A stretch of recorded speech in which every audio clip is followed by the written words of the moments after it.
പിതാവിന്റെയും പുത്രന്റെയും പരിശുദ്ധാത്മാവിന്റെയും നാമത്തിൽ ആമേൻ. എന്റെ അമ്മേ പരിശുദ്ധ അമ്മേ, അമ്മേ പരിശുദ്ധമേ, ദൈവമാതാവേ, കൃപാസനത്തിലൂടെ ഞങ്ങൾക്കും ഞങ്ങളുടെ ദേശത്തിനും അമ്മ മധ്യസ്ഥം തേടി തന്ന എല്ലാ അനുഗ്രഹങ്ങൾക്കും കൃപകൾക്കും ഞങ്ങളിപ്പോൾ ഹൃദയം നിറഞ്ഞ നന്ദി പറയുന്നു.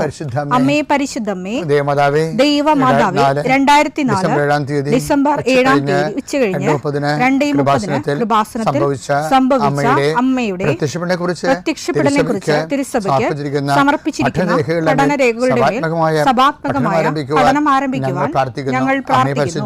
അമ്മേ പരിശുദ്ധമേ, ഭൂസ്വർലോകങ്ങളുടെ രാജ്ഞിയായ അങ്ങേയ്ക്ക് ഭൗമ സംരക്ഷണത്തിനായി പ്രപഞ്ചപ്രകൃതിയെ തന്നെ തിരുസഭ പ്രതിഷ്ഠിക്കുവാൻ ഈ പ്രത്യക്ഷീകരണം വഴി ഇടയാക്കണമേ. പരിശുദ്ധമേ, ജപമാല മാതാവേ, സകല കൃപാസനം പ്രാർത്ഥനയോടും ചേർത്ത് ഞങ്ങളിപ്പോൾ പ്രാർത്ഥിക്കുന്ന ഈ കുടുംബത്തിന്റെ പ്രത്യേക നിയോഗം പറ മക്കളെ.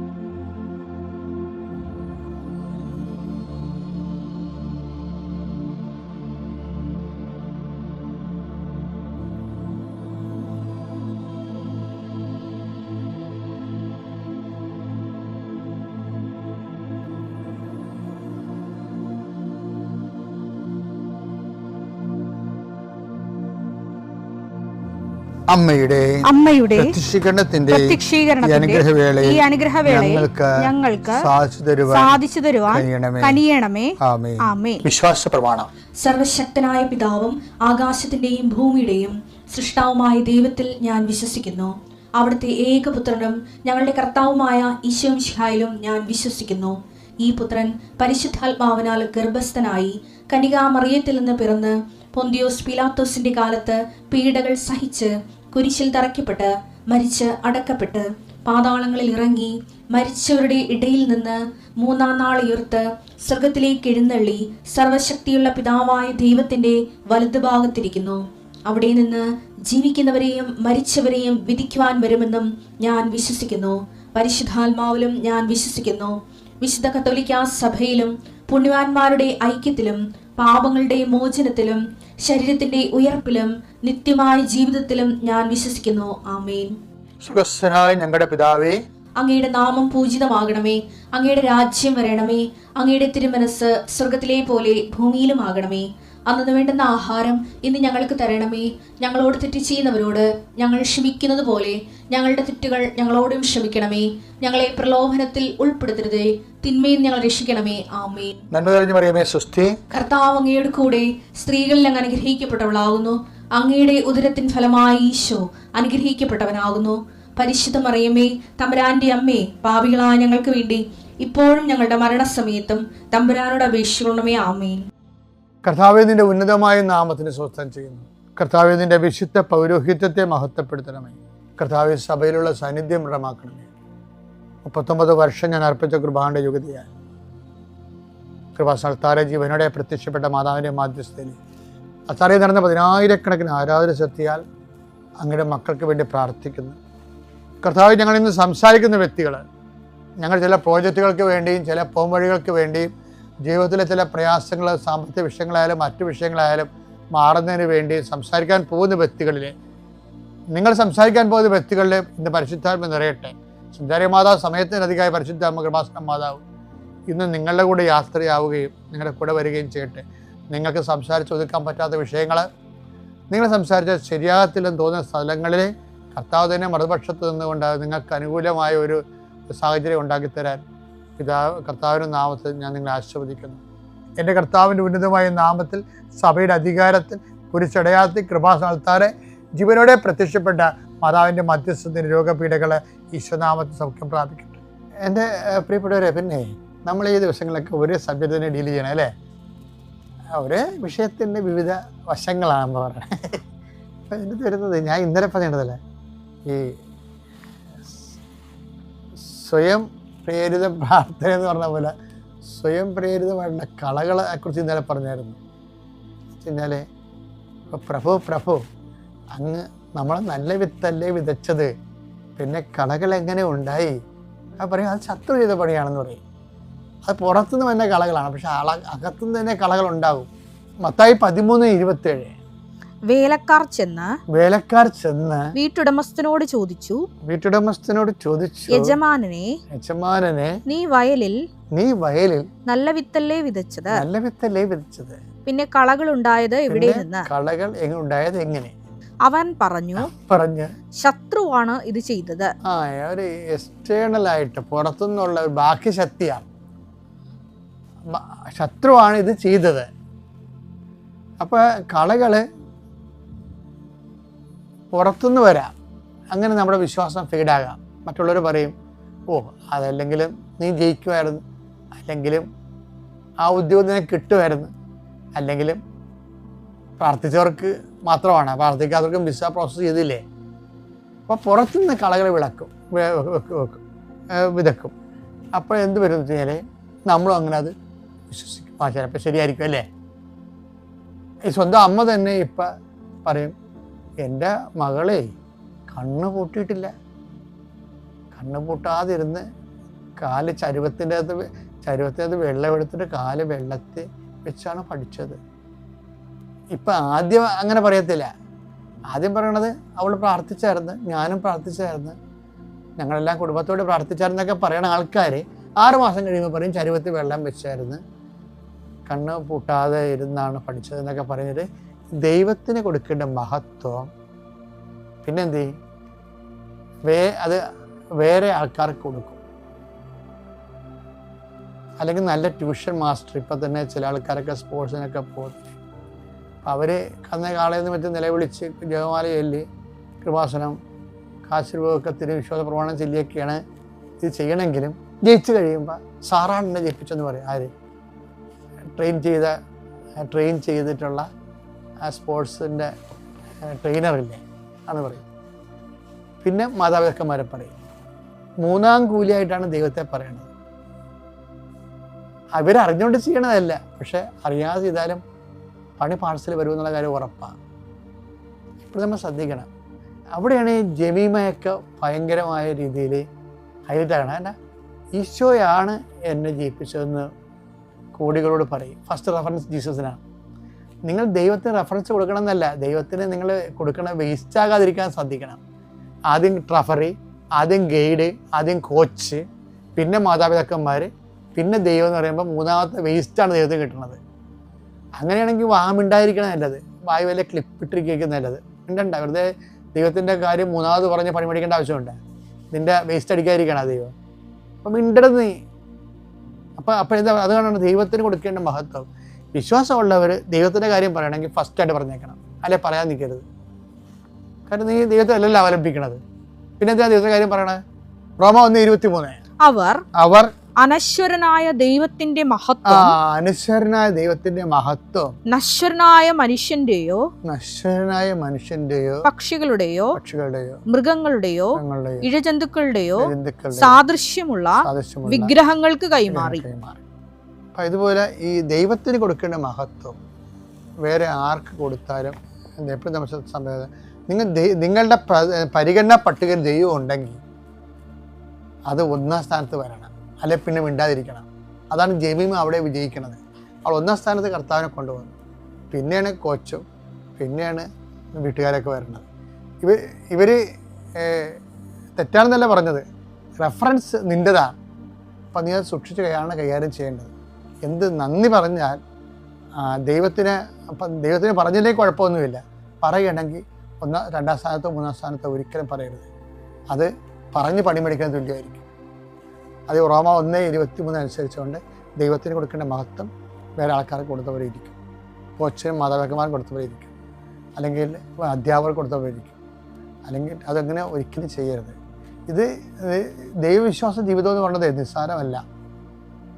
വിശ്വാസ ജീവിതത്തിൽ സൂക്ഷ്മത കുറയണത് എപ്പോഴും കത്തോലിക്കർക്കായിരിക്കും.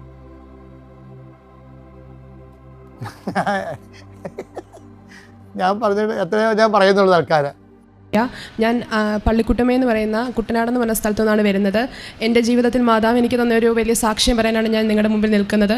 ഞാൻ +2 കഴിഞ്ഞിട്ട് ഏകദേശം 2 തവണ BSc നഴ്സിംഗ് അഡ്മിഷൻ, അതായത് +2 കഴിഞ്ഞ് ഞാൻ ആദ്യം BSc നഴ്സിംഗിന് ഗവൺമെൻറ്റിൽ അലോട്ട്മെൻറ്റിന് വെച്ചു. എനിക്ക് ഒന്നാമത്തെ അലോട്ട്മെൻറ്റിൽ തന്നെ എനിക്ക് മതിലകം SH നഴ്സിംഗ് കോളേജിൽ തന്നെ എനിക്ക് അഡ്മിഷൻ കിട്ടുകയും ചെയ്തു. പക്ഷേ ഞാൻ അവിടെ ചേർന്നു. ഒക്ടോബറിലാണ് ഞാൻ അവിടെ ചേർന്നത്. 2016 ഒക്ടോബറിലാണ് ഞാൻ അവിടെ ചേർന്നത്. ഞാനവിടെ ചേർന്നു. എനിക്ക് തുടർന്നൊരു 2 മാസം എനിക്കവിടെ പഠിക്കാം. എനിക്കറിയത്തില്ല എനിക്ക് പഠിക്കാനായിട്ട് പറ്റുന്നില്ല. ഏത് വർഷമാണ്? 2019 ആണോ? 2016, 17 ആ വർഷത്തിലാണ് ഞാൻ SH ചേർന്നത്. 2 വർഷം എൻ്റെ ഡ്രോപ്പ് ഔട്ട് ആയിരുന്നു. അങ്ങനെ ഞാനവിടെ ചേർന്ന് എനിക്ക് പഠിക്കാൻ പറ്റുന്നില്ല, രാത്രി ഉറങ്ങാൻ പറ്റുന്നില്ല.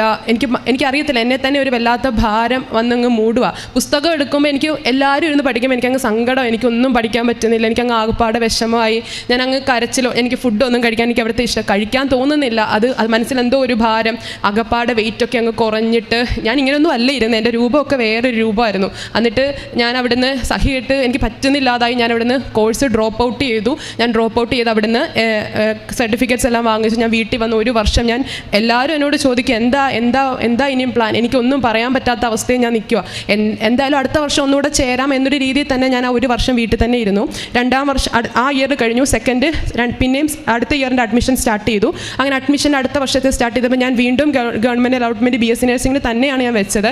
അങ്ങനെ ഞാൻ മുത്തൂറ്റ് പത്തനംതിട്ട നഴ്സിംഗ് കോളേജിൽ അഡ്മിഷൻ എനിക്ക് അതിലും കിട്ടി. ഞാൻ അവിടെ പോയി. അവിടെ ചെന്ന് ചേരുമ്പോൾ ഒന്നും എനിക്ക് അത്ര വലിയ പ്രശ്നമൊന്നും ഇല്ലായിരുന്നു. കോളേജിലോട്ട് ചേർന്ന് കഴിയുമ്പോൾ എനിക്ക് അവിടെ നിൽക്കാൻ പറ്റുന്നില്ല, എനിക്ക് ഉറങ്ങാൻ പറ്റുന്നില്ല. എൻ്റെ മനസ്സിൽ എന്തോ ഒരു ഭാരം, എനിക്ക് എന്തോ ഒന്ന് വന്ന് എന്നെ അങ്ങ് തളർത്തി കളയുന്ന പോലെ എനിക്ക് അങ്ങ് തോന്നുമായിരുന്നു. അങ്ങനെ ഞാൻ അവിടെ നിന്ന് എനിക്ക് പറ്റാതെ വന്ന് കോളേജിൽ എൻ്റെ ഈ അവസ്ഥ കണ്ടിട്ട് അവർ തന്നെ എൻ്റെ വീട്ടുകാരെ വിളിച്ച് പറഞ്ഞു, കുട്ടിയെ തുടർന്ന് പഠിപ്പിക്കാൻ പറ്റത്തില്ല, വിളിച്ചുകൊണ്ട് പൊക്കോളാൻ പറഞ്ഞു. അപ്പം എൻ്റെ പേരൻസ് ആകപ്പാടെ തകർന്നു പോയി. ഞാൻ ഒരു കൊച്ചേ ഉള്ളൂ. അവർക്ക് ഒരുപാട് പ്രതീക്ഷയോടുകൂടി അവരെന്നെ വളർത്തുന്ന, പക്ഷേ എനിക്കും പറ്റുന്നില്ലാത്ത അവസ്ഥയിലായി. അവരെന്നെ വന്ന് വീണ്ടും അവർ സർട്ടിഫിക്കറ്റ് അഡ്മിഷൻ എല്ലാം ക്യാൻസൽ ചെയ്തു. സർട്ടിഫിക്കറ്റ് എല്ലാം തിരിച്ചു തന്നു. ഞാൻ വീണ്ടും 1 വർഷം ഓൾറെഡി പോയി. ഇത് 2nd ഇയർ ആണ്, 2ാമത്തെ വർഷമാണ്. എന്നിട്ടും എനിക്ക് പഠിക്കാൻ പറ്റുന്ന ഞാൻ വീണ്ടും സർട്ടിഫിക്കറ്റ് വാങ്ങിച്ച് വീട്ടിൽ വന്നു. അപ്പോൾ എൻ്റെ മനസ്സിൽ എല്ലാവരും കഴിഞ്ഞ വർഷം വന്ന് ചോദിച്ച ചോദ്യങ്ങളാണ്. എന്ത് ചെയ്യും ഇനി, ഇങ്ങനായി എന്താ ഇങ്ങനെ ചോദിച്ച ചോദ്യങ്ങൾ എൻ്റെ ഫ്രണ്ടിൽ വന്നിരിക്കുക. എൻ്റെ മനസ്സിൽ വേറെ ഒന്നുമില്ല. എൻ്റെ ദൈവമേ, എനിക്ക് പറ്റുന്നില്ലല്ലോ എന്ന് മാത്രമേ ഉള്ളൂ എൻ്റെ മനസ്സിൽ. അപ്പോൾ എനിക്കിങ്ങനെ ഓരോ കാര്യങ്ങൾ ആലോചിക്കുമ്പോൾ എൻ്റെ മനസ്സിലുണ്ട്, ഇനി എനിക്ക് ആത്മഹത്യ മാത്രമേ ഉള്ളൂ വഴി. എനിക്കിനി നാട്ടുകാരുടെ മുമ്പിൽ നോക്കാൻ വയ്യ, അല്ലെങ്കിൽ ബന്ധുക്കാരുടെ മുമ്പിൽ നോക്കാൻ വയ്യാത്തൊരവസ്ഥയാണ്. എനിക്ക് ആത്മഹത്യ ഉള്ളൂ വഴി എന്നും പറഞ്ഞ് ഞാൻ തിരിച്ച് വീട്ടിൽ വന്നപ്പം എൻ്റെ പപ്പ പറഞ്ഞു, നമുക്ക് കൃപാസനത്തിൽ വരാം, നമുക്ക് പ്രാർത്ഥിക്കാം എന്ന് പറഞ്ഞു. അപ്പം അന്ന് തൊട്ട് ചൊവ്വാഴ്ചകളിൽ പപ്പ ഇവിടെ വന്ന് എല്ലാ ചൊവ്വാഴ്ചകളിലും കൃപാസനത്തിൽ വന്ന് ഉടമ്പടി ധ്യാനത്തിൽ കൂടി എനിക്ക് വേണ്ടി ശരിക്കും പ്രാർത്ഥിക്കുമായിരുന്നു. അപ്പം എല്ലായിടത്തും അഡ്മിഷൻ ക്ലോസ് ചെയ്ത സമയമായി. ഇനിയിപ്പോൾ ഒരു പുതിയ അഡ്മിഷൻ, അതൊന്നും സ്വപ്നം പോലും കാണാൻ വയ്യാത്ത അവസ്ഥയിലായിരുന്നു. പക്ഷേ ദൈവത്തിൻ്റെ അനുഗ്രഹം കൊണ്ട് ഈ പുറത്തേക്ക് നഴ്സിംഗ് കോളേജിൽ ഇങ്ങനെ അഡ്മിഷൻ എടുത്തിരുന്ന ഏജൻറ്റിൻ്റെ നമ്പർ ഞങ്ങൾക്ക് ഒരാൾ വഴി കിട്ടി. അങ്ങനെ ഞങ്ങളൊന്ന് വിളിച്ച് ചോദിച്ചു, ഒരു സീറ്റെങ്കിലും ഉണ്ടോ എന്ന് വിളിച്ച് ചോദിച്ചപ്പോഴത്തേക്ക് ഒരു സീറ്റുണ്ട്, ബാംഗ്ലൂരിൽ സിദ്ധാർത്ഥ മെഡിക്കൽ കോളേജിൽ ഒരു സീറ്റുണ്ട്, പക്ഷേ ഇച്ചിരി പൈസ കൂടുതലാകും, നിങ്ങൾ റെഡി ആണോ എന്ന് ചോദിച്ചപ്പോൾ ഞങ്ങൾ പറഞ്ഞു ഞങ്ങൾ റെഡിയാണ്. ഞങ്ങൾ ശരിക്കും മാതാവിനോട് പ്രാർത്ഥിച്ച് ഞാൻ പോയപ്പോൾ ഒന്നും എനിക്ക് വലിയ പ്രശ്നമില്ലായിരുന്നു. അവിടെ ചെന്നപ്പം പതിയെ വരുന്നുണ്ട് ഓരോ മനസ്സ്. എനിക്ക് ഉറങ്ങാൻ പറ്റുന്നില്ല, എനിക്ക് പഠിക്കാൻ പറ്റുന്നില്ല. എന്തിനാണ് ഞാൻ കരയുന്നതെന്ന് എനിക്ക് തന്നെ അറിയത്തില്ല. പുസ്തകം തുറക്കുമ്പോൾ അങ്ങ് കരച്ചില്ല, എന്തിനാണെന്ന് എനിക്കും അറിയത്തില്ല. പഠിക്കാനൊന്നും പറ്റുന്നില്ല. അങ്ങനെയായി ഞാൻ അവിടെ എങ്ങനെയോ ഒക്കെ 2-3 മാസം കഴിഞ്ഞു. അങ്ങനെ ഡിസംബർ ക്രിസ്മസ് വെക്കേഷനായി. ക്രിസ്മസ് വെക്കേഷൻ ഞാൻ എനിക്ക് ആദ്യമൊന്നും അത്ര വിശ്വാസമൊന്നും ഇല്ലായിരുന്നു. പ്രാർത്ഥനയോടൊന്നും ഞാൻ അത്ര വലിയ താല്പര്യമൊന്നും കാണിക്കാത്ത, പള്ളിയിലൊന്നും വലുതായിട്ടൊന്നും പോകാത്തൊരു വ്യക്തിയായിരുന്നു. പക്ഷേ അന്ന് ഞാൻ ഡിസംബറിലെ വെക്കേഷൻ ഇവിടെ വന്ന് ഞാൻ ആദ്യമായിട്ട് കൃപാസനത്തിൽ വരുവാണ്. ഞാൻ കേട്ടിട്ടുണ്ട്, ഞാൻ ഇവിടെ വാതുക്കയിൽ SH പഠിക്കുമ്പോഴും ഇതിൻ്റെ വാതുക്കൽ കൂടെ പോകുമ്പോൾ ജസ്റ്റ് പ്രാർത്ഥിച്ചിട്ട് പോകുന്നതല്ലാതെ ഇതിൻ്റെ ഉള്ളിലേക്ക് ഞാൻ കയറിയില്ലായിരുന്നു. ഞാൻ ആദ്യമായിട്ട് കൃപാസനത്തിൽ ഞാൻ അവിടെയാണ് നിന്നത്. അവിടെ ജനക്കൂട്ടം ഇഷ്ടം പോലെ ജനമായിരുന്നു. പക്ഷേ എനിക്ക് അന്ന് അവിടെ നിൽക്കാനേ പറ്റിയത്. അപ്പം അച്ഛൻ ഇവിടെ ആരാധന സമയത്ത് ഇങ്ങനെ സ്തുതിച്ച് പ്രാർത്ഥിക്കുന്ന സമയത്ത് എൻ്റെ പപ്പയും അമ്മയുടെ അമ്മയൊക്കെ ആയിരുന്നു എൻ്റെ കൂടെ ഉണ്ടായിരുന്നു. അപ്പോൾ ഞങ്ങൾ ഇച്ചിരി ഫ്രണ്ടിലോട്ട് നീങ്ങി നിൽക്കുമായിരുന്നു. അപ്പോൾ എനിക്ക് പ്രാർത്ഥിച്ചുകൊണ്ടിരുന്ന സമയത്ത് എനിക്ക് തലയ്ക്കകത്ത് എന്തൊക്കെയോ പോലെ വന്നിട്ടൊരു തലകറക്കം പോലെ വന്നു. ഞാൻ അവിടെ മോന്തയും കുത്തിയടിച്ച് വീണു. അച്ഛൻ സുസിച്ച് പ്രാർത്ഥിച്ചുകൊണ്ടിരിക്കുകയാണ്. ഞാൻ അവിടെ നിൽക്കുമായിരുന്നു. അപ്പോൾ അവിടെ എന്തോ എൻ്റെ നെറ്റി കുത്തി കയറാനുണ്ടായിരുന്നെന്ന് എനിക്ക് അറിയത്തില്ല. അവിടെ കുറേ ചെരുപ്പുണ്ടായിരുന്നു, കുറേ ആൾക്കാരുണ്ടായിരുന്നു, അതിനപ്പുറം വേറെ ഒന്നും അവിടെ ഇല്ലായിരുന്നു. ഞാൻ മോന്തയും കുത്തി അടിച്ച് വീണു. അതിൻ്റെ നെറ്റിലെ പാട് എനിക്ക് ഇപ്പോഴും ഉണ്ട് ഇവിടെ. അപ്പം ഇവിടെ ഇങ്ങനെ നെറ്റി ഇങ്ങനെ 2ആയിട്ട് പിടർന്നിട്ട് ഇവിടെ ഇങ്ങനെ ചോര ഇങ്ങനെ ഒലിച്ചുകൊണ്ട് ഞാൻ 5 മിനിറ്റ് ഇവിടെ വന്ന് നിന്നുള്ളൂ കൃപാസനത്തിൽ. അപ്പോൾ ഇവിടെ നിന്നുള്ള ആൾക്കാരെല്ലാം എന്നെ കൊണ്ട് ഹോസ്പിറ്റലിൽ പോയി സ്റ്റിച്ച് ഇട്ടു. അങ്ങനെ ഞാൻ തിരിച്ച് വീട്ടിൽ ചെന്നു. അന്ന് എനിക്ക് വന്നിട്ട് നല്ല വിഷമം ഉണ്ടായിരുന്നു. ഒരു തവണ പോലും ഇവിടെ വന്നിട്ട് എനിക്കൊന്ന് മുഴുവനായിട്ട് ഇവിടുത്തെ കാര്യകർമ്മങ്ങളിലൊന്നും എനിക്ക് പങ്കെടുക്കാൻ പറ്റിയില്ല എന്നും പറഞ്ഞ് പിന്നെ ഞാൻ അങ്ങനെ വന്നു. പിന്നെ ഞാൻ തിരിച്ച് വെക്കേഷനൊക്കെ കഴിഞ്ഞ് കോളേജിൽ തിരിച്ചു പോയി കഴിഞ്ഞപ്പോൾ വീണ്ടും കൊറോണയൊക്കെ വന്നു. അതിൻ്റെ പിന്നെ കൊറോണ വന്ന് തിരിച്ച് വീട്ടിൽ വന്ന് ഓൺലൈനായി ക്ലാസ്സൊക്കെ അങ്ങനെ ഒരു സമയത്താണ് ഓൺലൈൻ ഉടമ്പടി ഇവിടുന്ന് തുടങ്ങിയത്. അപ്പോൾ ആ സമയത്ത് ഞാൻ ഓൺലൈൻ ഉടമ്പടി എടുത്തപ്പോൾ ഞാൻ ആദ്യം വെച്ച നിയോഗമായിരുന്നു എനിക്ക് BSc നഴ്സിംഗ് എങ്ങനെയും ഒന്ന് പാസ്സാകണേ കർത്താവേ എന്ന് ഞാൻ പ്രാർത്ഥിച്ചിട്ടുള്ളായിരുന്നു. ഞാൻ അങ്ങനെ ഓൺലൈൻ ഉടമ്പടി എടുത്ത് പ്രാർത്ഥിച്ച് എല്ലാ ദിവസവും പിന്നെ പള്ളിയിൽ പോകാൻ തുടങ്ങി. വ്യക്തിപരമായ പ്രാർത്ഥനകളൊക്കെ മണിക്കൂറുകൾ ചെയ്യാൻ തുടങ്ങി. പിന്നെ ഓൺലൈൻ ക്ലാസ്സൊക്കെ കഴിഞ്ഞ് ഓഫ്ലൈനായിട്ട് എക്സാമിൻ്റെ ടൈം ടേബിൾ വന്നപ്പം തിരിച്ച് വിളിച്ചപ്പോഴത്തേക്ക് എക്സാമിൻ്റെയൊക്കെ സ്റ്റഡി ലീവിന് ഓരോരുത്തരൊക്കെ വെളുപ്പിനെ 3 മണിക്കും 4 മണിക്കും ഒക്കെ ഇരുന്ന് അങ്ങ് പഠിക്കുക. എനിക്കതൊന്നും പറ്റുന്നില്ല. ഞാൻ ആ സമയത്തും കൂടി ഇരുന്ന് എൻ്റെ ദൈവമേ എന്നെക്കൊണ്ട് പഠിക്കാൻ പറ്റുന്നില്ല, എൻ്റെ ദൈവമേ എനിക്ക് നീ മാത്രമുള്ള ആശ്രയം എന്ന് പറഞ്ഞ് ഞാൻ പ്രാർത്ഥിച്ചു. ഞാൻ പഠിച്ചിട്ടില്ല, ഞാൻ എവിടെയും വിളിച്ച് പറയുന്നത് ഞാൻ പഠിച്ചിട്ടില്ല, ഞാൻ പഠിക്കാതെ എന്നെക്കൊണ്ട് പറ്റുന്ന രീതി ഞാൻ ശ്രമിച്ചു. അതിനപ്പുറം ഞാൻ വേറെ ഒന്നും ഞാൻ ചെയ്തിട്ടില്ല. ഞാൻ എക്സാമിന് ക്വസ്റ്റ്യൻ പേപ്പർ കിട്ടിയപ്പോൾ നല്ല ടഫ് എക്സാം ആയിരുന്നു. എക്സാമിന് ക്വസ്റ്റ്യൻ പേപ്പർ കിട്ടിയപ്പം ക്വസ്റ്റ്യൻ കണ്ടിട്ട് എല്ലാവരും കരയുവായി, എനിക്കും കരച്ചിൽ വരുന്നുണ്ട്. തോക്കുമെന്ന് ഉറപ്പായി. കാരണം ഒരു ക്വസ്റ്റ്യൻ്റെ ആൻസേഴ്സ് പോലും കറക്റ്റായിട്ട് എഴുതാൻ പറ്റാത്ത അവസ്ഥ. കാരണം അതുപോലെ നല്ല tough question paper. Question number ഇടുന്നിടം വരെ എനിക്ക് അറിയത്തില്ല ഈ ക്വസ്റ്റ്യൻ എന്ത് ആൻസർ എഴുതുമെന്ന് എനിക്ക് അറിയത്തില്ല. പക്ഷേ സമയമാകുമ്പം ക്വസ്റ്റ്യൻ നമ്പർ ഇട്ട് അങ്ങോട്ട് എഴുതാനായിട്ട് തുടങ്ങുമ്പോൾ ആരൊക്കെയോ വന്ന് പറഞ്ഞു തരുന്ന പോലെ ഓരോ ക്വസ്റ്റ്യൻ്റെ ആൻസേഴ്സ്. അങ്ങനെ ആ ഓരോ ക്വസ്റ്റ്യൻ്റെ ആൻസേഴ്സും എങ്ങനെ എഴുതി തീർത്തു ആ ബുക്ക്ലെറ്റ് എന്ന് എനിക്കും അറിയത്തില്ല. അങ്ങനെ എക്സാംസ് എല്ലാം കഴിഞ്ഞു ഒരു 3 ആഴ്ച കഴിഞ്ഞപ്പോൾ റിസൾട്ട് വന്നപ്പം കർണാടകയിൽ അത്രയും 160 കോളേജ് ഉണ്ടായിരുന്നതിൽ വെറും 13%, അതായത് 100%ത്തിൽ വെറും 13% മാത്രമേ പിള്ളേർ കർണാടകയിൽ ജയിച്ചുള്ളൂ. ഞങ്ങളുടെ കോളേജിൽ 80 പിള്ളേർ എഴുതിയെങ്കിൽ 15 പിള്ളേർ മാത്രമേ BSc nursing first year exam പാസ്സായുള്ളൂ. അതിൽ ഡിസ്റ്റിങ്ഷനോട് എൻ്റെ ദൈവം എന്നെ പാസ്സാക്കി. എങ്ങനെയെന്ന് എനിക്കും അറിയത്തില്ല. ചോദിക്കുന്നവരോട് ഞാൻ പറഞ്ഞു ഞാൻ പഠിച്ചിട്ടില്ല, എങ്ങനെയെന്ന് എനിക്കും അറിയത്തില്ല. പക്ഷേ ഇന്ന് ഞാൻ കോളേജിലും ക്ലാസ്സിലും യൂണിവേഴ്സിറ്റിയിലും വെച്ച് ഏറ്റവും നല്ല മാർക്കോടുകൂടി ഫസ്റ്റ് ഇയർ ഡിസ്റ്റിങ്ഷനോടെ തന്നെ പാസ്സായി. പിന്നെ രണ്ടാമത്തെ ഒരു അത്ഭുതം എന്ന് പറഞ്ഞാൽ എൻ്റെ പപ്പായുടെ ചേച്ചിയുടെ മോന് 4 വർഷമായിട്ട് മക്കളില്ലായിരുന്നു. അപ്പോൾ ഞാൻ രണ്ടാമത് നിയോഗം വെച്ചത് ചേട്ടനൊരു കൊച്ചിനെ കൊടുക്കണേന്നായിരുന്നു. അപ്പോൾ അവർ അയർലൻഡിലാണ്. അപ്പോൾ അവർക്ക് കൊച്ചുങ്ങളില്ലാതെ വിഷമിക്കുമായിരുന്നു. അതിൻ്റെ ഫലമായിട്ട് കഴിഞ്ഞ മാസം ചേച്ചി ഒരു പെൺകൊച്ചിന് ജന്മം കൊടുത്തു, ആരോഗ്യമുള്ളൊരു കൊച്ചിന് ജന്മം കൊടുത്തു. കരങ്ങളടിച്ച് നമുക്ക് കർത്താവിനെ മഹത്വപ്പെടുത്താം. വലിയൊരു സാക്ഷ്യമാണ് ആലപ്പുഴയിൽ നിന്ന് വന്ന ഐശ്വര്യ എന്ന ഈ മകള് പങ്കുവച്ചത്. കൃപാസനത്തിൽ വന്ന് ഉടമ്പടി എടുത്ത് പ്രാർത്ഥിച്ചതിൻ്റെ ഫലമായിട്ട്. പപ്പ ഉടമ്പടി എടുത്തായിരുന്നോ? ഓൺലൈനിൽ വന്ന് പ്രാർത്ഥിച്ചുള്ളൂ, ഉടമ്പടി എടുത്തില്ലായിരുന്നു അല്ലേ? ഓക്കെ. അപ്പോൾ വലിയൊരു സാക്ഷ്യമാണ്. കാരണം ഈ മകള് 2016 +2 പാസ്സായത് അല്ലേ? 2016 +2 പാസ്സായി. അതിനുശേഷം 2 നഴ്സിംഗ് കോളേജിൽ അഡ്മിഷൻ എടുത്തെങ്കിലും ആ മകൾക്ക് അത് പൂർത്തിയാക്കാൻ പറ്റിയില്ലെന്നാണ് പറഞ്ഞത്. ഓരോ സ്ഥലത്ത് ചെല്ലുമ്പോൾ ഓരോരോ തടസ്സങ്ങളാണ്. അത് മുഴുമിപ്പിക്കാൻ പറ്റാത്ത അവസ്ഥ, മറ്റ് ശാരീരികമായിട്ടുള്ള അസ്വസ്ഥതകൾ, ഒന്നും ഇഷ്ടപ്പെടുന്നില്ല, അങ്ങനെ ആകെ ബുദ്ധിമുട്ട്. അപ്പോൾ ഈ മകള് ഒരു തീരുമാനം എടുത്തു. എന്താണ് തീരുമാനിച്ചത്? ഇങ്ങനെയൊരു വിഷമം വന്നപ്പോൾ എന്താണ് തീരുമാനിച്ചത്? ഈ മകൾക്ക് പ്രത്യാശ നഷ്ടപ്പെട്ടു എന്നാണ് ഈ മകൾ പറഞ്ഞത്. പ്രത്യാശ നഷ്ടപ്പെട്ടു കഴിഞ്ഞാൽ സാത്താനാണ് അങ്ങനെ ഒരു ചിന്ത തോന്നിപ്പിക്കുന്നത് ഒരു വ്യക്തിയെ കൊണ്ട്. എന്നെ ഒന്നിനും കൊള്ളത്തില്ല, ഇനി മരിച്ചാൽ മതി എന്നുള്ളൊരു ചിന്തയായിരുന്നു ഈ മകൾക്ക് ഉണ്ടായിരുന്നത്. പക്ഷേ ഈ മകളെക്കുറിച്ച് പരിശുദ്ധ അമ്മയ്ക്ക് വലിയ കരുതലുണ്ടായിരുന്നു. ഈ മകള് 2ാമത്തെ നഴ്സിംഗ് കോളേജിൽ നിന്ന് ഡ്രോപ്പ് ഔട്ടായിട്ട് അവിടെ നിന്ന് സ്വയം അഡ്മിഷൻ ക്യാൻസൽ ചെയ്ത് വീട്ടിൽ വരുമ്പോൾ പപ്പ പറഞ്ഞു നമുക്ക് കൃപാസനത്തിൽ വന്ന് പ്രാർത്ഥിക്കാം. അത് പരിശുദ്ധ അമ്മ തന്നെ ഈ മകളോട് കാണിച്ച വലിയൊരു കരുതലിൻ്റെ ഒരു അടയാളമാണ്. അങ്ങനെ കൃപാസനത്തിൽ വന്നു. ഈ മകളും ഉടമ്പടി ധ്യാനത്തിൽ പങ്കെടുക്കാൻ വന്നെങ്കിലും ആ മകൾക്ക് ആ ശുശ്രൂഷ 5 മിനിറ്റ് പോലും ഇവിടെ നിന്ന് സമാധാനത്തോടെ കൂടാൻ പറ്റിയില്ലെന്നാണ് പറഞ്ഞത്. അവിടെയും വലിയൊരു തടസ്സം ഈ മകൾക്ക് നേരിട്ടു. പക്ഷെ പരിശുദ്ധ അമ്മ വീണ്ടും ഈ മകളെ ചേർത്ത് നിർത്തി ഓൺലൈനിൽ ഉടമ്പടി എടുത്ത് ഈ വിഷയം സമർപ്പിച്ചു.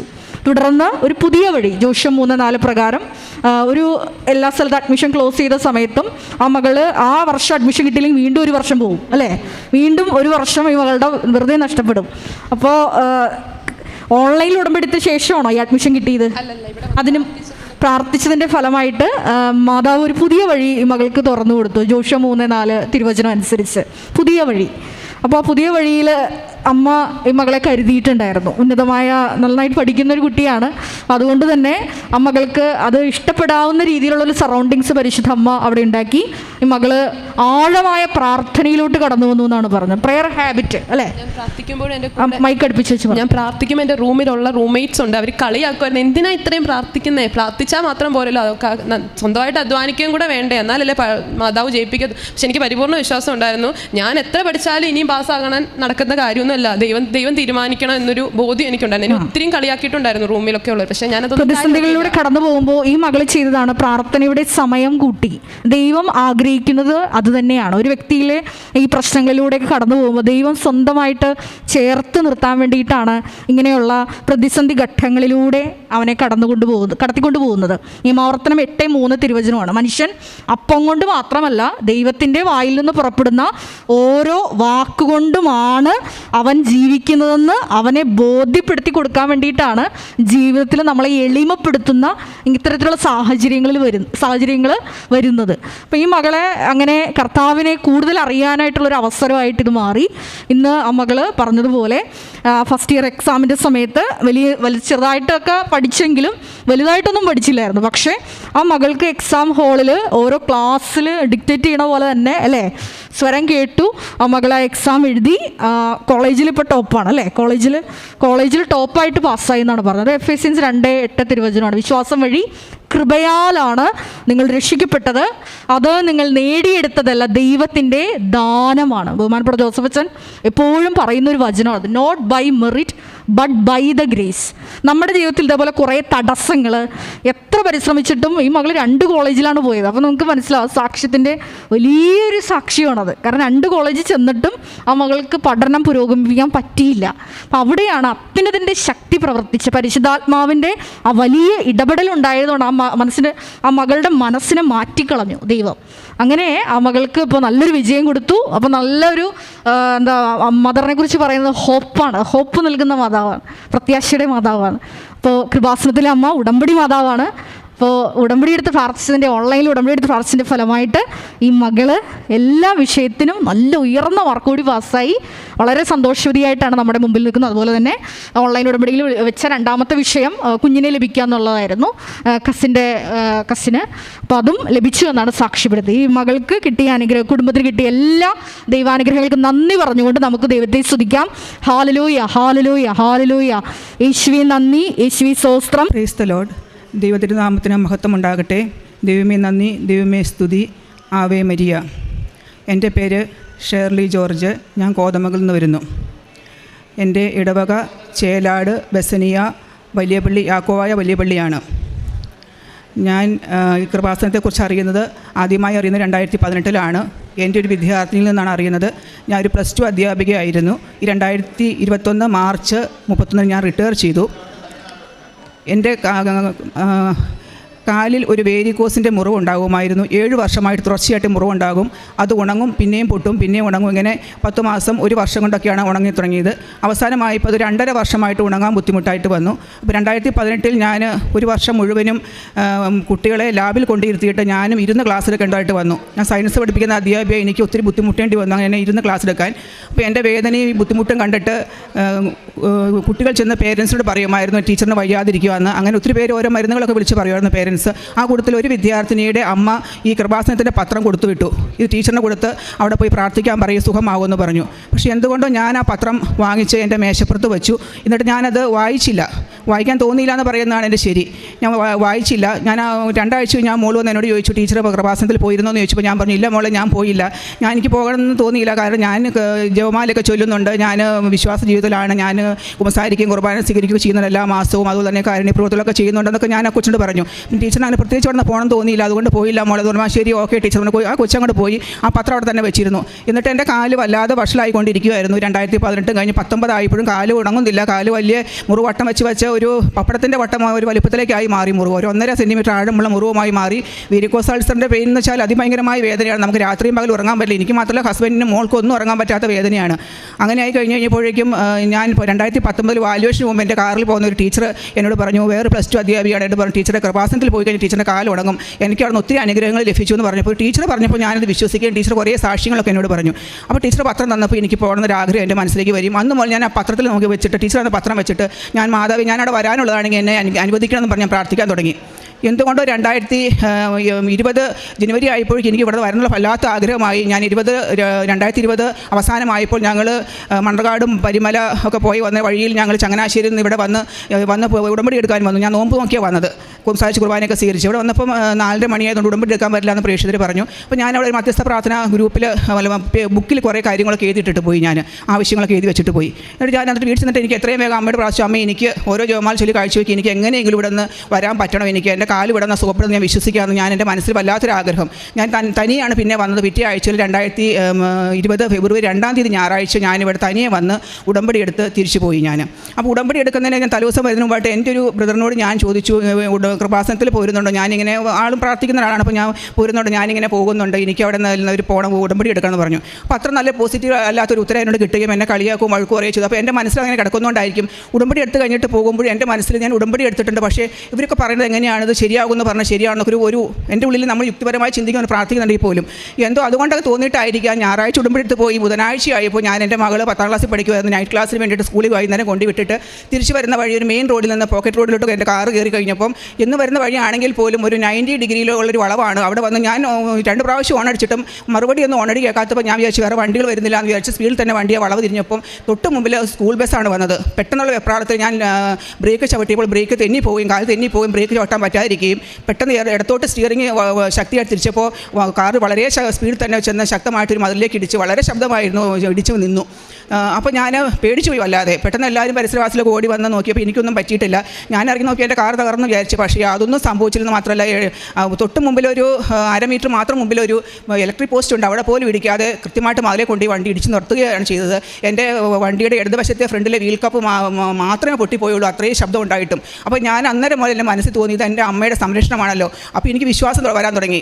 ഉടമ്പടി എടുക്കുന്നവർക്ക് മാതാവിൻ്റെ സംരക്ഷണം ഉണ്ടാകുന്ന അച്ഛൻ എപ്പോഴും പ്രസംഗത്തിൽ പറയുന്നുണ്ട്. അപ്പോൾ എനിക്ക് വ്യക്തമായിട്ട് തോന്നി ഇത് അമ്മയുടെ സംരക്ഷണമാണെന്ന് തോന്നി. അങ്ങനെ എന്നും ഓർത്തുകൊണ്ട് കിടക്കും. അങ്ങനെ കിടന്നത് ഉറപ്പാക്കാൻ വേണ്ടിയായിരിക്കാം ആ സംഭവം നടന്നതിൻ്റെ 4-ാം ദിവസം രാത്രിയിൽ ഞാൻ ഈ പരിസ്ഥിതി അൾത്താര സ്വപ്നം കണ്ടു. പരിസ്ഥിതി അമ്മ ഇവിടെ നിൽക്കുന്നു, തൊട്ടടുത്ത് വിശുദ്ധ കുർബാന എഴുന്നള്ളിച്ച് വെച്ചിട്ടുണ്ട്, ഈ അൾത്താര ഞാൻ സ്വപ്നം കാണുകയാണ്. വേഗം തന്നെ എണീറ്റ് കഴിഞ്ഞപ്പോൾ അമ്മ ഞാൻ വിശ്വസിക്കുകയാണ്, അമ്മ എന്നെ സംരക്ഷിച്ചാണെന്ന് വിശ്വസിക്കാമെന്ന് പറഞ്ഞു.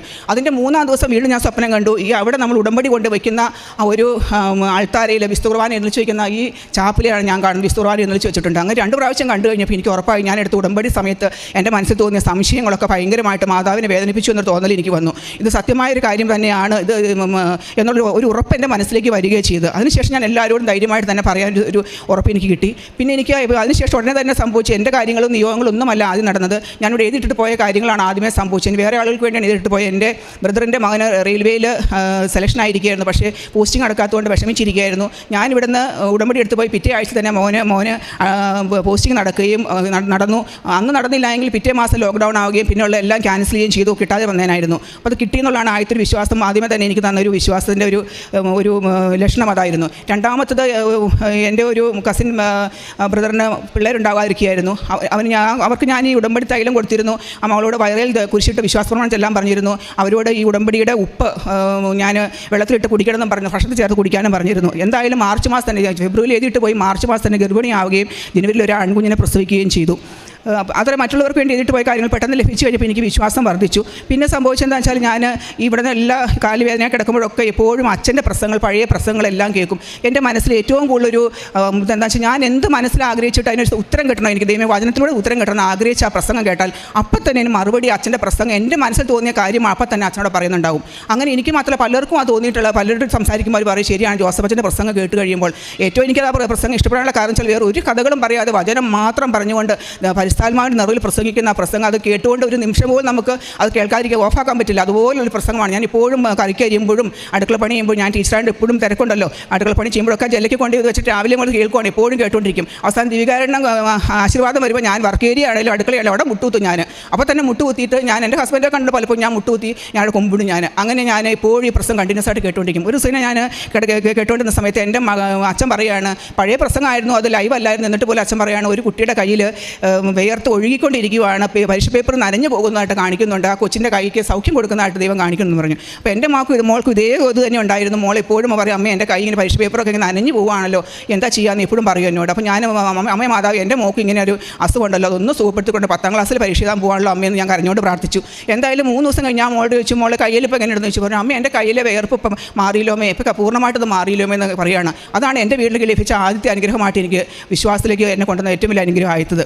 പിന്നെ എന്ന് വെച്ചാൽ ഞാൻ ഒത്തിരി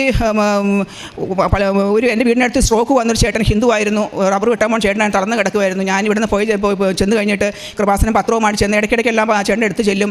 അപ്പോൾ ഞാൻ പ്രാർത്ഥിക്കും, ആ ചേട്ടനോട് പത്രം വെച്ച് പ്രാർത്ഥിക്കാൻ പറഞ്ഞു. അങ്ങനെ 2 മാസം കഴിഞ്ഞപ്പോൾ അത്ഭുതം എന്ന് പറയട്ടെ, ഒരിക്കലും ഇനി എണീച്ച് നടക്കില്ല, ജോലിക്ക് പോകാൻ പറ്റില്ല ഡോക്ടർ പറഞ്ഞ ചേട്ടനാണ്. പക്ഷേ ആ ചേട്ടൻ എണീറ്റ് നടക്കുകയും ഇപ്പോൾ ചേട്ടൻ ജോലിക്ക് പോവുകയും ചെയ്യുന്നുണ്ട്. അതാണ് ഒരു അക്രൈസ്തവനായൊരു ആളാണ്. അവരുടെ വിശ്വാസം കൊണ്ടല്ല, നമ്മൾ മാതാവ് ലഭിക്കും കൊടുക്കുന്നുള്ള വിശ്വാസം കൂടി അവരോട് പറഞ്ഞു, നിങ്ങൾ പത്രം വെച്ച് പ്രാർത്ഥിക്കും, മാതാവ് തരുമെന്ന് പറഞ്ഞു. അവർ വിശ്വസിച്ചു.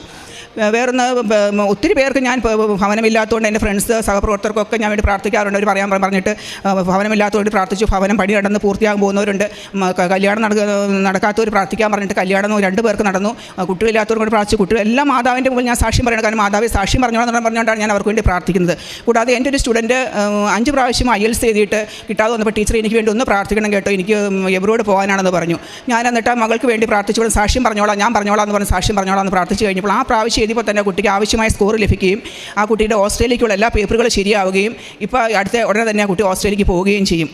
പിന്നീട് ഉള്ളൊരു അനുഭവം എന്ന് പറഞ്ഞാൽ, ഏറ്റവും വലിയ അനുഭവം എന്ന് പറയുന്നത്, ഇവിടെ വന്ന് ഞാൻ ഉടമ്പടി എടുത്ത് പോയി അന്ന് ഞാൻ എൻ്റെ വാട്സപ്പിൻ്റെ DP കൃപാസന അമ്മയുടെ ഫോട്ടോ ഇട്ടിരിക്കുന്നതാണ്. ഇതുവരെ എനിക്കത് മാറ്റാൻ തോന്നിയിട്ടില്ല. എല്ലാവരും ഫോട്ടോ മാറ്റിയിടുമ്പോൾ ഞാനത് ആദ്യം 3 മാസത്തേക്ക് ഇടാമെന്ന് ഓർത്തിട്ടാണ് ഉടമ്പടി പുതുക്കുന്നോടെ വരുത്തി. പക്ഷേ ഇന്ന് വരെ അത് മാറ്റേണ്ടി വന്നിട്ടില്ല, എനിക്ക് മാറ്റാൻ തോന്നിയിട്ടില്ല.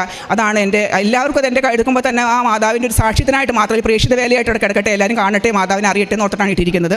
വേറൊന്ന് ഏറ്റവും വലിയ അനുഗ്രഹം എന്ന് പറയുന്നത്, അതിനുശേഷം ഇന്ന് വരെയും എൻ്റെ FBയും മറ്റുള്ള എല്ലാം ഞാൻ സോഷ്യൽ മീഡിയ എല്ലാം, ഞാൻ ടീച്ചറാണെങ്കിൽ പോലും ഇന്ന് വേറൊരു പോസ്റ്റ് നടത്താറില്ല. പൂർണ്ണമായിട്ടും കൃപാസനത്തിൻ്റെ എല്ലാ ശുശ്രൂഷകളും ഷെയർ ചെയ്യാൻ വേണ്ടി മാത്രമാണ് ഞാനത് ഉപയോഗിക്കുന്നത്, വേറൊന്നിനും വേണ്ടി ഉപയോഗിക്കുന്നില്ല. പിന്നെ ഇനി എൻ്റെ നിയോഗങ്ങൾ ഏതൊക്കെയാണെന്ന് പറയാം. എനിക്ക് ഉടമ്പടി ഇത്രയും എല്ലാ എനിക്ക് അനുഭവങ്ങൾ കിട്ടിക്കഴിഞ്ഞ് കഴിഞ്ഞപ്പോൾ അപ്പോഴും എൻ്റെ ഉടമ്പടി നിയോഗങ്ങളൊന്നും നടക്കുന്നില്ല. അങ്ങനെ ഇരുന്നപ്പോൾ ഞാൻ മറ്റുള്ളവർക്കെല്ലാം പ്രാർത്ഥിക്കുന്ന അനുഭവങ്ങളൊക്കെ ലഭിക്കുന്നത് പോലെ എൻ്റെ ഉടമ്പടിയിൽ വെച്ച് നിയോഗങ്ങളും നടക്കുന്നുണ്ടായിരുന്നില്ല. അങ്ങനെ ഇരുന്നപ്പോൾ ഞാനിവിടെ ഗൂഗിൾ മീറ്റ് നടക്കുകയായിരുന്നു. ഗൂഗിൾ മീറ്റ് നടന്ന സമയത്ത് ഒക്ടോബർ 10-ാം തീയതി ഞാൻ വേദന കൊണ്ട് വല്ലാത്ത വിഷമാണ് എനിക്ക്. ആ സമയത്ത് ഞാൻ പറഞ്ഞു, എനിക്കൊരു സ്പെഷ്യൽ ലിങ്ക് കിട്ടാൻ വേണ്ടി ഞാൻ ട്രൈ ചെയ്തു. എൻ്റെ വേദന കൊണ്ട് വല്ലാണ്ട് വിഷമിച്ചപ്പോൾ ഞാനൊരു സ്പെഷ്യൽ ലിങ്കിന് വേണ്ടി ട്രൈ ചെയ്യുകയും എനിക്ക് സ്പെഷ്യൽ ലിങ്ക് കിട്ടുകയും ചെയ്തു. കാലിൻ്റെ വിഷമങ്ങൾ ഞാൻ പറഞ്ഞ അച്ഛനോട് ഗൂഗിൾ മീറ്റ് കൂടെ ഒക്ടോബർ 10-ാം തീയതി ഞാൻ പറഞ്ഞു. അപ്പോൾ ഒക്ടോബർ 10-ാം തീയതി പറഞ്ഞു കഴിഞ്ഞപ്പം എന്നോട് അച്ഛൻ പറഞ്ഞു, നിങ്ങളുടെ കാലിൻ്റെ സുഖപ്പെടും, നിങ്ങൾക്ക് ഇവിടെ വന്ന് ആൾത്താരിൽ വന്ന് മാതാവ് പ്രത്യക്ഷപ്പെട്ട ആൾത്താരിൽ സാക്ഷ്യം പറയാൻ പറ്റുമെന്ന് പറഞ്ഞു എന്നോട്. അപ്പോൾ 2.5 വർഷമായിരുന്നു മുറിവ്. അന്നേരം സമയത്ത് ഒരു പപ്പട വട്ടത്തിലുള്ള മുറിവായി മാറി, വേരിക്കോസിൻ്റെ ചെറിയൊരു മുറിവ്, ഒരു കുഞ്ഞായിട്ട് പൊട്ടിയ മുറിവ് അത്രയും വട്ടമാവുകയും 1.5 സെൻറ്റിമീറ്റർ ആഴമുള്ള മുറിവാവുകയും ചെയ്തിരുന്നു. അതിഭയങ്കരമായ വേദനയായിരുന്നു. അപ്പോൾ ഞാൻ അച്ഛനോട് പറഞ്ഞു, അച്ഛാ എനിക്ക് ഇങ്ങനെയുള്ള വിഷമങ്ങൾ കാരണം ഒന്നും ചെയ്യാൻ സാധിക്കുന്നില്ല എന്ന് പറഞ്ഞു. അച്ഛൻ പറഞ്ഞു, സാരമില്ല, നിങ്ങൾക്ക് സാക്ഷ്യം പറയാൻ പറ്റുമെന്ന് പറഞ്ഞു. അപ്പോൾ ഞാൻ അച്ഛനോട് പറഞ്ഞു, അച്ഛൻ ഞാൻ എൻ്റെ FB ഒക്കെ ഉപയോഗിക്കുന്ന പൂർണ്ണമായിട്ട് ഇങ്ങനെ ഷെയർ ചെയ്യാൻ വേണ്ടി മാത്രം എടുത്ത ശുശ്രൂഷകൾ എന്ന് പറഞ്ഞാൽ പച്ച പറഞ്ഞാൽ ഞങ്ങളുടെ പ്രേക്ഷിതയാണല്ലോ, മാതാവ് കാത്തോളും എന്നുണ്ട് പറഞ്ഞു. അത് കഴിഞ്ഞ് അച്ഛനോട് പറഞ്ഞ് പ്രാർത്ഥിച്ച ശേഷം ഒരു 2 ആഴ്ച കഴിഞ്ഞപ്പോഴും ഒരു മാറ്റവും ഇല്ല. പക്ഷേ 2 ആഴ്ചകൾക്ക് ശേഷം എൻ്റെ കാല് പതുക്കെ ഉണങ്ങാൻ തുടങ്ങി. ഒരു 2 മാസം 3 മാസം അത്രയും വലിയ ആഴമുള്ള മുറിവായിരുന്നു. 3 മാസം കൊണ്ട് എൻ്റെ കാല് പൂർണ്ണമായിട്ട് സുഖപ്പെട്ടു. ഇപ്പോൾ യാതൊരു കുഴപ്പമില്ല. എൻ്റെ കാലിൻ്റെ മുറിവ് പൂർണ്ണമായിട്ടും ഉണങ്ങി. അത് സാക്ഷ്യപ്പെടുത്താൻ വേണ്ടിയിട്ട് ഇവിടെ ലോക്ക്ഡൗൺ ടൈമായിട്ട് വരാൻ പറ്റാത്തതുകൊണ്ടാണ് സാക്ഷ്യപ്പെടുത്താതിരുന്നത്, അതാണ് വരാതിരുന്നത്. അപ്പോൾ എൻ്റെ ഉടമ്പടിയുടെ നിയോഗം 1-ാമത്തെ നിയോഗം സാധിച്ചു. 2-ാമത്തത് എൻ്റെ മോൾക്ക് 10-ാം ക്ലാസ് ആയിരുന്നു, ഫുൾ A1 കിട്ടണമെന്നാണ് ഞാൻ വെച്ചിരുന്നത്. അപ്പം അതൊരു വലിയൊരു സാക്ഷ്യത്തിനായിട്ട് മാതാവ് മാറ്റി സംഭവമായി മാറി. റിസൾട്ട് വന്നപ്പോൾ ആ സ്കൂളിൽ ആർക്കും ഫുൾ A1 ഇല്ല. എൻ്റെ മോൾക്ക് എല്ലായ്പ്പോഴും ഫുൾ മാർക്ക് കിട്ടുന്നൊരു മകളാണ്. 95% കൂടുതൽ എപ്പോഴും 98% ഒക്കെ മാർക്ക് കിട്ടുന്ന മകളാണ്. പക്ഷേ ആ സ്കൂളിൽ ആർക്കും, മോൾക്ക് മാത്രം ആർക്കും ഫുൾ A1 ഇല്ല.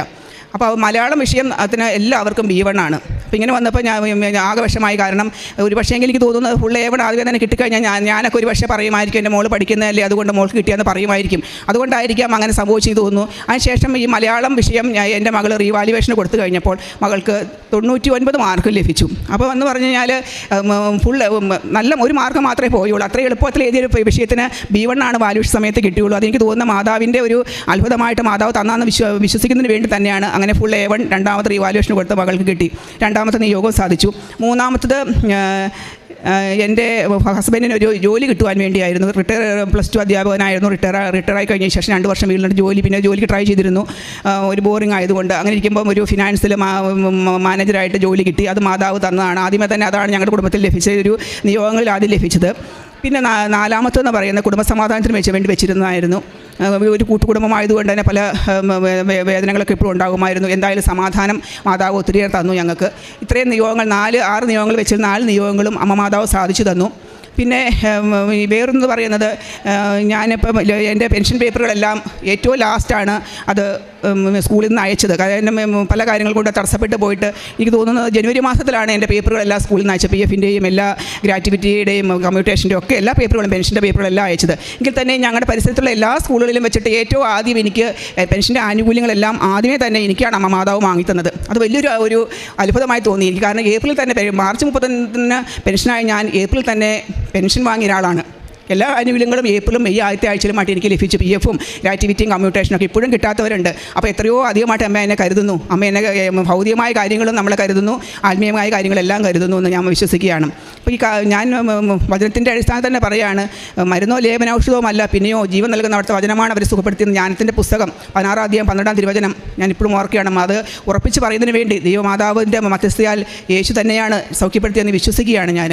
അതുപോലെ തന്നെ ഇന്നത്തെ ദിവസം ഇവിടെ സാക്ഷ്യം പറയുവാൻ സ്കൂളിൽ തന്നെ ആയാലും റിട്ടയർമെൻറ്റ് പാർട്ടി സമയത്ത് എനിക്ക് പല സമ്മാനങ്ങൾ തന്നപ്പോൾ ഞാൻ അവിടെ പറഞ്ഞു, നിങ്ങൾ എനിക്ക് വലിയ സമ്മാനങ്ങൾ തരണ്ട, ഒരു സാക്ഷ്യത്തിനായിട്ട് മാറട്ടെ, പ്രേക്ഷിത വാലി ആയിക്കോട്ടെ. ഞാൻ പറഞ്ഞു, നിങ്ങൾ എനിക്ക് കൃപാസനം അമ്മയുടെ ഒരു ഫോട്ടോ തന്നാൽ മതി, എൻ്റെ വീട്ടിൽ കൊണ്ടുവയ്ക്കാനെന്ന് ടീച്ചേഴ്സിനോട് പറഞ്ഞു. അപ്പോൾ അവർക്കൊക്കെ അതിശയം തോന്നി. കാരണം ഏതാണ് ഈ കൃപാസന മാതാവെന്ന് പലരും പറഞ്ഞിട്ടില്ല. അത് ചോദിച്ചു മാതാവിൻ്റെ ഫോട്ടോ പോലെ. ഞാൻ പോരെ, എനിക്ക് കൃപാസന മാതാവിൻ്റെ ഫോട്ടോ വേണമെന്ന് പറഞ്ഞ് ഞാൻ അവർക്ക് അത് കൊടുത്തു. അവർ വലിയൊരു ഫോട്ടോ എനിക്ക് തന്നു.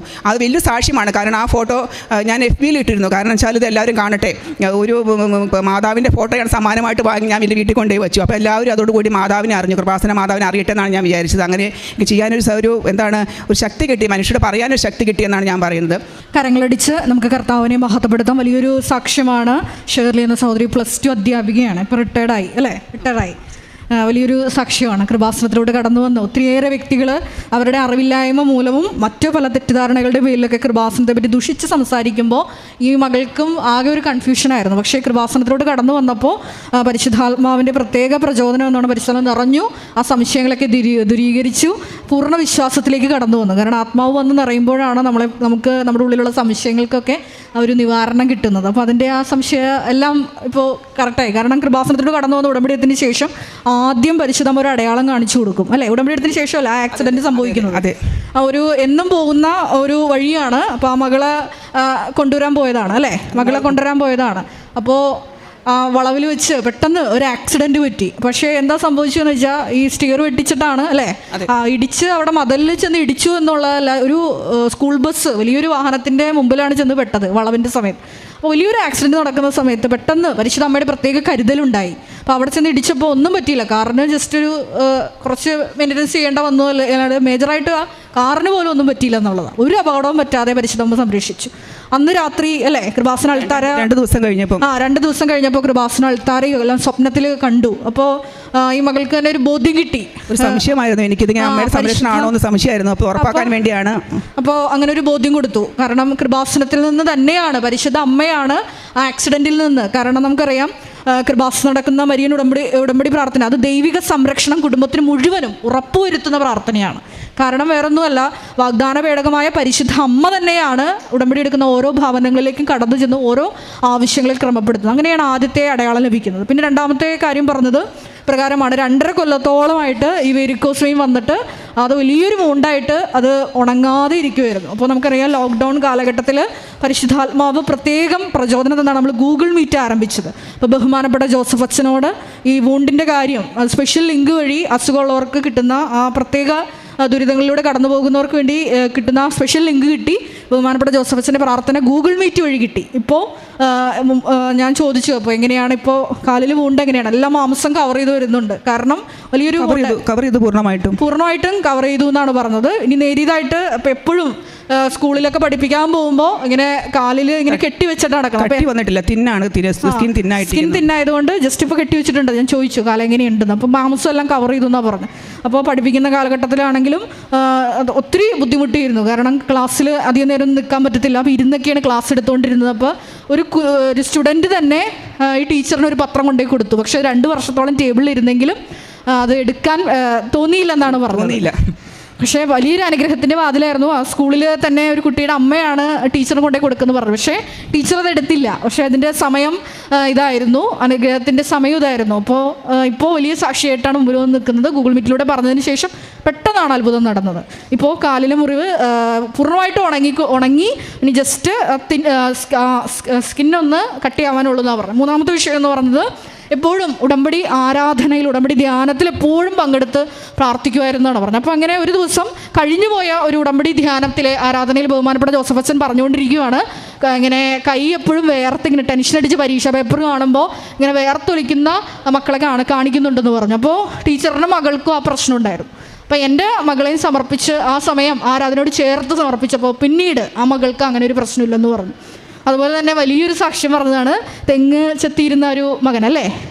തെങ്ങ് ചെത്തിയിരുന്ന ഒരു മകൻ, അത് ആ മകൻ വീണ് സ്ട്രോക്ക് വന്നിട്ട് വീട്ടിൽ കിടപ്പായി പോയൊരു മകനായിരുന്നു. ആ മകനും ഇതേപോലെ കൃപാസനത്തിലെ പത്രം കൊണ്ടുപോയി കൊടുത്ത് പ്രാർത്ഥിക്കാൻ പറഞ്ഞതിൻ്റെ ഫലമായിട്ട് ഹിന്ദു ആയിരുന്നു ആ മകൻ. സ്ട്രോക്ക് വന്ന വലിയൊരു അത്ഭുതമാണത്. കാരണം ആ മകൻ എഴുന്നേറ്റ് നടക്കുക മാത്രമല്ല, ഇപ്പം ആ മകൻ ജോലിക്കും പോകുന്നുണ്ട്. അപ്പോൾ അത് തീർച്ചയായിട്ടും ആ മക്കളെ, ആ പരിസരത്തിലുള്ള എല്ലാവരെയും വിശ്വാസത്തിലോട്ട് അനയിക്കാൻ ഉപകരിച്ചു. കാരണം നമുക്കറിയാം ഏഷ്യ 56:7 എൻ്റെ ആലയം എല്ലാ ജനതകൾക്കുമുള്ള പ്രാർത്ഥനാലയം എന്നറിയപ്പെടുമെന്നാണ് പറഞ്ഞത്. അത് നമുക്ക് ക്രിസ്ത്യാനികൾക്ക് മാത്രമല്ല, ആരൊക്കെ വിഷമം അനുഭവിക്കുന്നുണ്ട് അവർക്കെല്ലാം പരിശുദ്ധ അമ്മയാണ്. അപ്പോൾ എല്ലാ ജനതകളുടെയും മാതാവാണ്. അവർ ലേഡി ഓഫ് ഓൾ നേഷൻസ്, എല്ലാ രാഷ്ട്രങ്ങളുടെ എല്ലാം അധിപതിയാണ് പരിശുദ്ധ അമ്മ. അപ്പോൾ അമ്മയുടെ വലിയ കരുതലും സ്നേഹവും വാത്സല്യവും അല്ല. അതുപോലെ തന്നെ ഹസ്ബൻഡിൻ്റെ കാര്യം പറഞ്ഞു, നല്ലൊരു ജോലി കിട്ടി. ഒത്തിരി കാരുണ്യ പ്രവൃത്തി ചെയ്യാനുള്ള ഒരു മനസ്സ് ദൈവം തുറന്നു തന്നു. അതാണ് ആരെ കണ്ടാലും നമുക്ക് കാരുണ്യം മനസ്സിൽ, ദൈവത്തിൻ്റെ ആ കരുണ തന്നെ നമ്മുടെ മനസ്സിൽ വരുന്നുണ്ട്. ഏതാളെ കണ്ടാലും അതാണ് ഏറ്റവും വലിയ ഉടമ്പടിയിൽ വന്നൊരു വ്യത്യാസം എൻ്റെ മനസ്സിൽ. പ്രാർത്ഥനയിൽ ഒത്തിരി അനുഭവം കിട്ടി. ഒത്തിരി നേരം കണ്ടിന്യൂസ് ജപമാല ചെയ്യാൻ. ഇപ്പോൾ എറണാകുളത്തിനൊക്കെ ബസ്സിൽ പോയാൽ 5-10 ജപമാല ചെല്ലാൻ, നമ്മൾ ലോങ് ട്രിപ്പ് യാത്ര ചെയ്യുമ്പോഴെല്ലാം കണ്ടിന്യൂസ് ജപമാല ചെല്ലാനൊക്കെ ഒരു കൃപ കിട്ടി. അതുപോലെ തന്നെ കാരുണ്യ പ്രവൃത്തി ചെയ്യാൻ ഏറ്റവും വലിയ കൃപ കിട്ടി. പാവങ്ങളെ കണ്ട അപ്പം മനസ്സലിയുന്ന ഒരു വലിയൊരു കൃപ, അത് വലിയൊരു ദൈവത്തിൻ്റെ കൃപ തന്നെയാണ്. അത് ലഭിച്ചു എനിക്ക്. അതാണ്. അതുപോലെ തന്നെ ഉടമ്പടിയിൽ വലിയൊരു നിബന്ധന എന്ന് പറഞ്ഞാൽ പത്രം വിതരണം ചെയ്യണം. അപ്പോൾ ഒരു ടീച്ചറായതുകൊണ്ട് ഒത്തിരിയേറെ ബുദ്ധിമുട്ടുണ്ടായിരുന്നു. ആദ്യം ഒരു പത്രം വിതരണം ചെയ്യാനുള്ളൊരു ബുദ്ധിമുട്ടുണ്ട്. അതെല്ലാം മാറി. ഉടമ്പടി നിബന്ധനകൾ എന്താണോ അതെല്ലാം കറക്റ്റായിട്ട് വിശ്വസ്തതാപൂർവ്വം പാലിച്ചു കഴിഞ്ഞപ്പോൾ ഒത്തിരി അടയാളങ്ങളാണ് ഈ കുടുംബത്തിൽ ലഭിച്ചത്.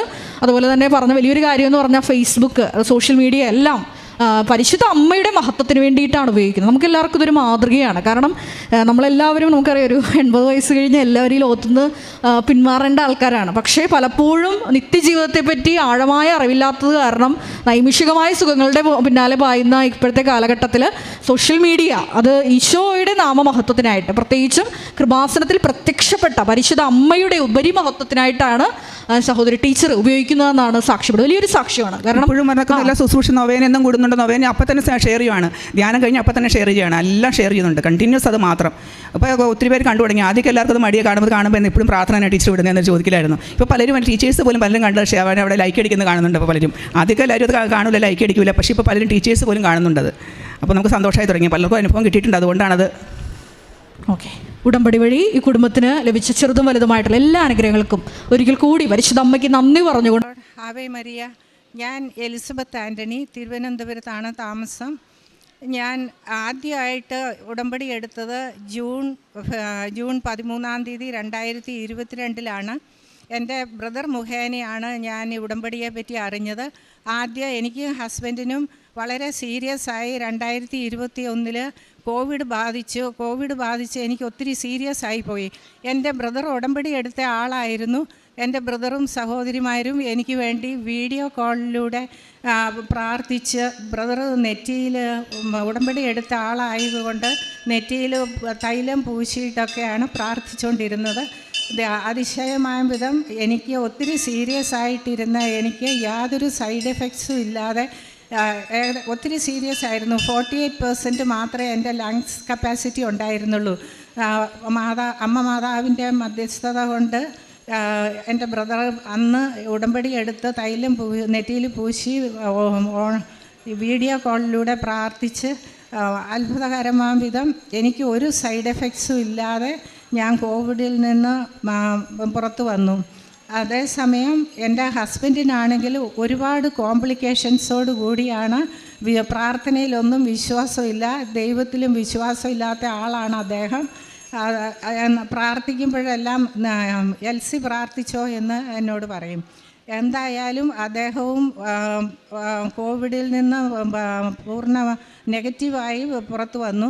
അങ്ങനെ ബ്രദറിൻ്റെ നിർദ്ദേശപ്രകാരമാണ് ഞാൻ ജൂണിൽ നമ്മൾ നാട്ടിലേക്ക് തിരിച്ചു വന്നപ്പോൾ ഉടമ്പടി എടുത്തത്. എൻ്റെ ഹസ്ബൻഡിന് തീർത്തും ആ കോവിഡിന് ശേഷം സെൽഫ് കോൺഫിഡൻസ് മൊത്തം നഷ്ടപ്പെട്ടു. കാല് രണ്ടും തളർച്ച വന്നതുപോലെയായി. അങ്ങനെയാണ് പൊളിറ്റിക്സിൽ നിന്ന് റിട്ടയർമെൻ്റ് എടുത്ത് നാട്ടിലേക്ക് തിരിച്ചു പോകുന്നത്. അങ്ങനെ തീരുമാനമെടുത്ത് എന്തായാലും ഞാൻ ഉടമ്പടി എടുത്ത് പ്രാർത്ഥിക്കാൻ തുടങ്ങി. അദ്ദേഹത്തിന് ഒട്ടും ദൈവവിശ്വാസമൊന്നുമില്ല. ഞാൻ പ്രാർത്ഥിച്ചുകൊണ്ടേയിരുന്നു. ആദ്യത്തെ 8 മാസത്തേക്ക് ഒന്നും ഒരു നിയോഗം പോലും നടന്നില്ല. എനിക്ക് ഒത്തിരി ദുഃഖമായിരുന്നു. എല്ലാവർക്കും ഞാൻ സാക്ഷ്യമെല്ലാം വായിക്കുകയും ചെയ്യും, ഓൺലൈനിലൂടെ കേൾക്കുകയും ചെയ്യും.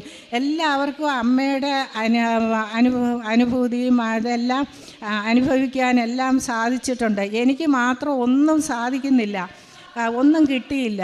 എനിക്ക് ഭയങ്കര സങ്കടമായി. ഞാൻ പറഞ്ഞു, ഇതെന്താണ് ഈ ആൾക്കാരെല്ലാം ഈ ഉടമ്പടി എടുത്ത ഉടനെ അമ്മയെ കാണാനും ജനൽ വഴി കാണാനും വെളിച്ചം കാണാനും ഒക്കെ സാധിച്ചു.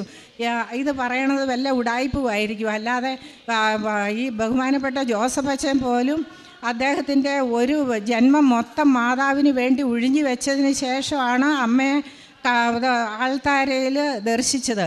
ഈ ആൾക്കാരെല്ലാം പറയുന്നത് ചുമ്മാ ഉടായിപ്പാണെന്നാണ് ഞാൻ ആദ്യം വിചാരിച്ചത്.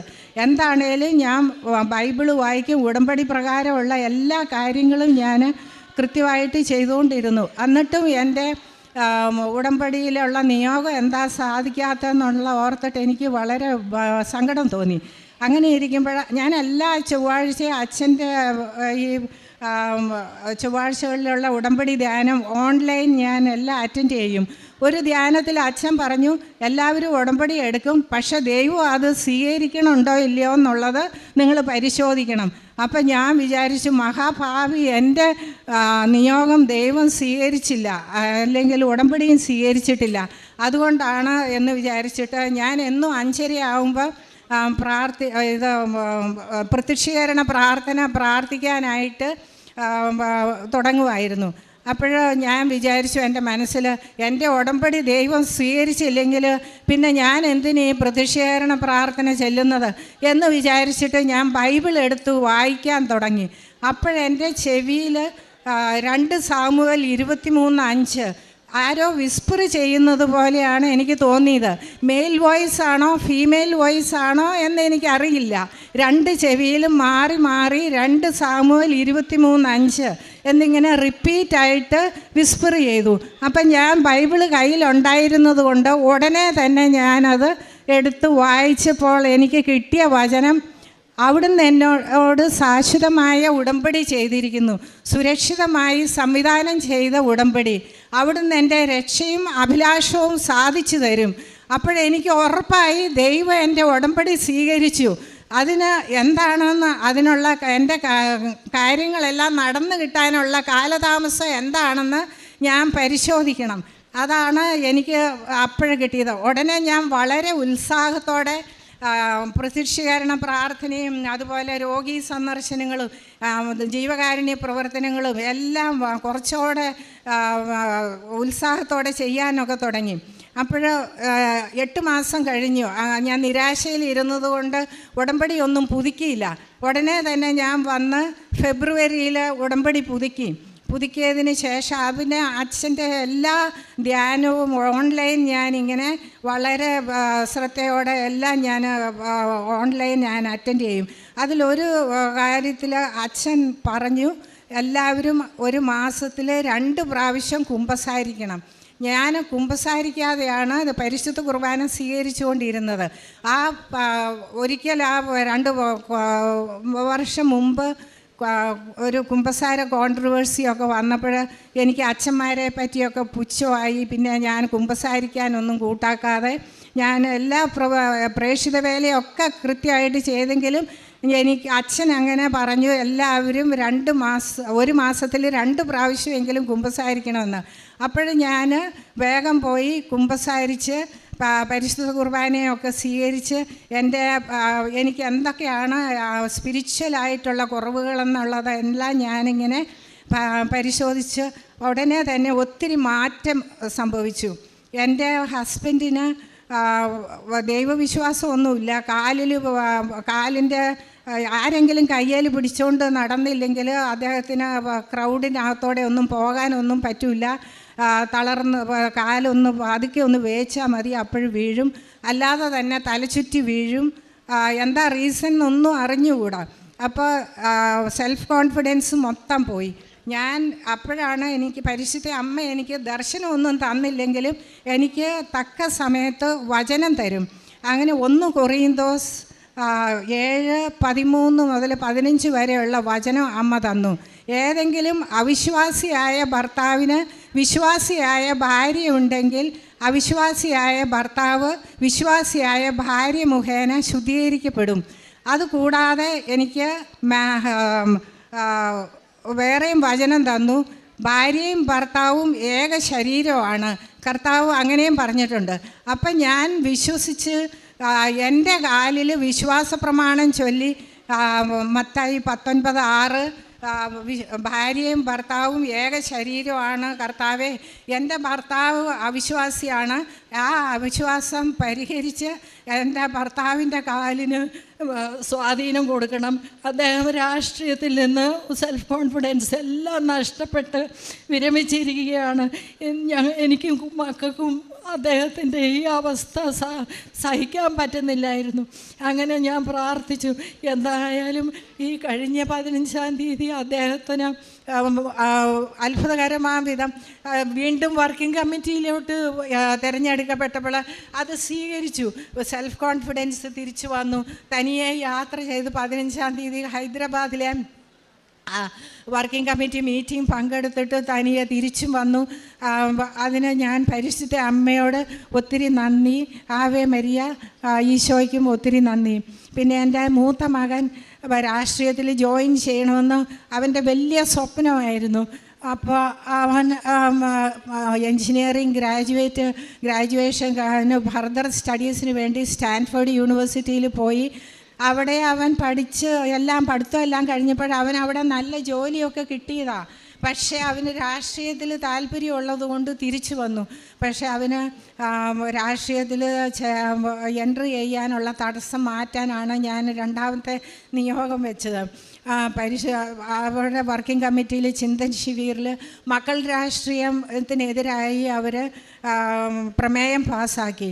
ദാറ്റ് മീൻസ് എൻ്റെ 2 മക്കൾക്കും എത്ര ആഗ്രഹിച്ചാലും അവർക്ക് പൊളിറ്റിക്സിൽ എൻട്രി ചെയ്യാൻ പറ്റില്ല എന്നുള്ള തടസ്സമാണ്.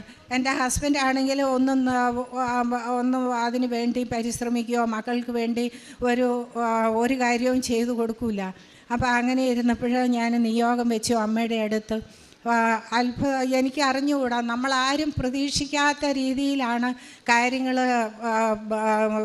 പോയത്.